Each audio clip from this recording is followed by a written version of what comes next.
Hi, dear friends. Welcome to everyone. Good time to all of you. Hope you all are feeling fine. Today we will learn modal verbs. So, which modal verb today we will learn? Uh, Already you guessed it. Okay, so can not. Cannot কথার অর্থ হচ্ছে করতে পারে না। এই cannot কে আদর করে can't বলা যায়। যাই হোক, তোমরা যদি এই মডেলস ভার্বটা নিয়ে ইংলিশে কথা বলতে চাও, তাহলে তোমাদের এই যে একটা টেবিল আছে, টেবিলটা একটু চোখ দিয়ে পিক তুলতে হবে। আশা করি চোখ দিয়ে পিক তুলেছো। এখন দেখো, আমি সাবজেক্ট এখানে কিছু সাবজেক্ট লিখেছি। I, we, you, they, he, she, it, Sagar, my mother.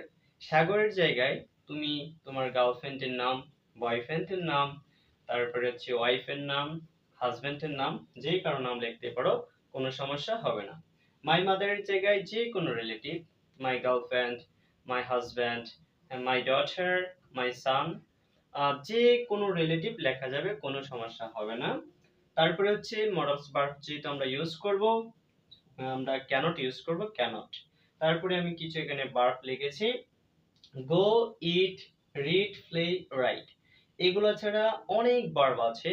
যদি তুমি এগুলা ভার্ব দিয়ে ইংলিশ সেন্টেন্স মেকিং করতে পারো, বাকি ভার্ব গুলাতে অটোমেটিকলি সেন্টেন্স নিচ থেকে মেকিং করতে পারবা। তারপরে অবজেক্ট হিসেবে লিখেছি কিছু: ঠো, স্কুল, রাইস, বুক, ক্রিকেট, স্টোরি। তো এগুলা ছাড়া কি আর অবজেক্ট নেই? অবশ্যই এগুলা ছাড়া অবজেক্ট আছে, অনেক অবজেক্ট আছে। তো সকল অবজেক্ট আবার সকল ভার্বের সাথে মিক্সিং হবে না। এটা তোমার কোন অবজেক্টটা কোন ভার্বের সাথে মিক্সিং হবে, এটা তুমি অটোমেটিকলি নিজ দেখেই জেনে যাবা। তাই চলো দেরি না করে এখন আমরা এটা কিভাবে পড়বো সেটা আলোচনা করব। দেখো, আমরা আগে অবজেক্ট নিয়ে আলোচনা করব না, কারণ অবজেক্ট আমাদের এখন দরকার নেই। আই ক্যানট গো, আমি যেতে পারি না। আই ক্যানট ইট, আমি খেতে পারি না। আই ক্যানট রিড, আমি পড়তে পারি না।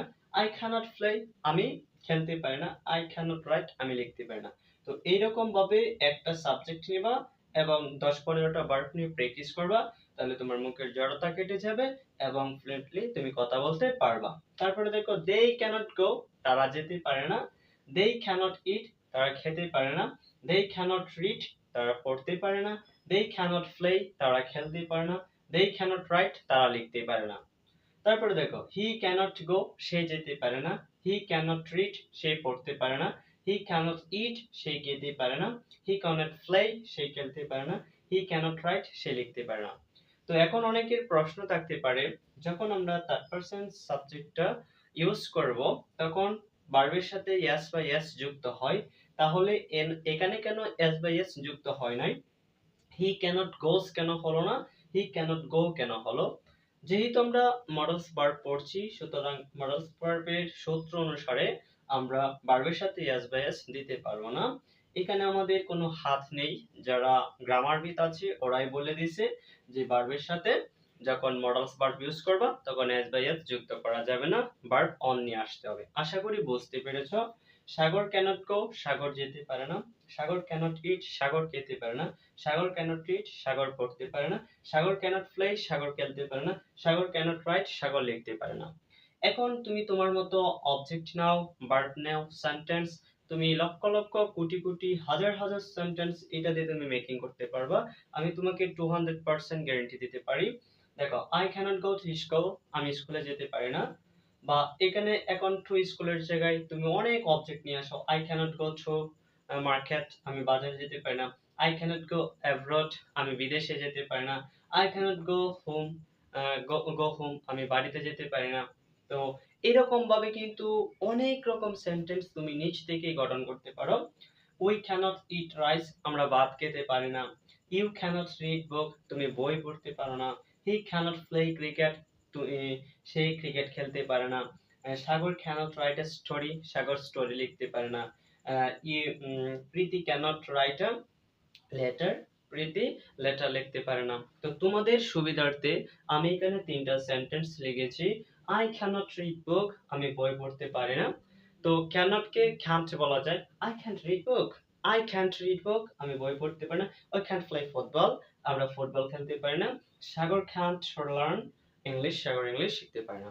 তো এরকম ভাবে যারা মজা করে এই ইংলিশটা শিখতে চাও সুন্দর করে জিরো থেকে, অ্যাডভান্স অবধি এবং গ্রামারের প্যারা ছাড়া। গ্রামার তো অবশ্যই শিখতে পারবা, মজার চলে, হাসির চলে, এবং খুব কম সময়ে যদি শিখতে চাও, বা তোমাদের মাঝে হাজারো রকমের প্রশ্ন আছে ইংলিশটা নিয়ে, তারা চাইলে এই নম্বরে তোমাদের কোয়েশ্চেনগুলো শেয়ার করতে পারো, অথবা যে কোনো বিষয় নিয়ে যোগাযোগ করতে পারো, দেশ বা দেশের বাহির থেকে যোগাযোগ করতে পারো। তো তোমাদের সুবিধার্থে আমি নাম্বারটি বলে দিচ্ছি 6297866831। আশা করি আজকের ক্লাসটি তোমাদের ভালো লেগেছে। যদি ক্লাসটি ভালো লেগে থাকে তাহলে অবশ্যই ইংলিশ এসসিবি চ্যানেলটি শেয়ার, সাবস্ক্রাইব, লাইক এবং কমেন্ট করতে কেউ ভুলবো না। তোমাদের তোমাদের সাহায্যেই যেন চ্যানেলটা গ্রো আপ হয় এবং আমরা সকলেই মিলে যেন একসাথে কাজ করতে পারি, এই প্রত্যাশা রেখে আজকের ক্লাসটি এখানে সমাপ্ত করছি। টাটা, বাই বাই, দেখা হবে আগামীকাল। সকলেই ভালো থেকো, সুস্থ থেকো।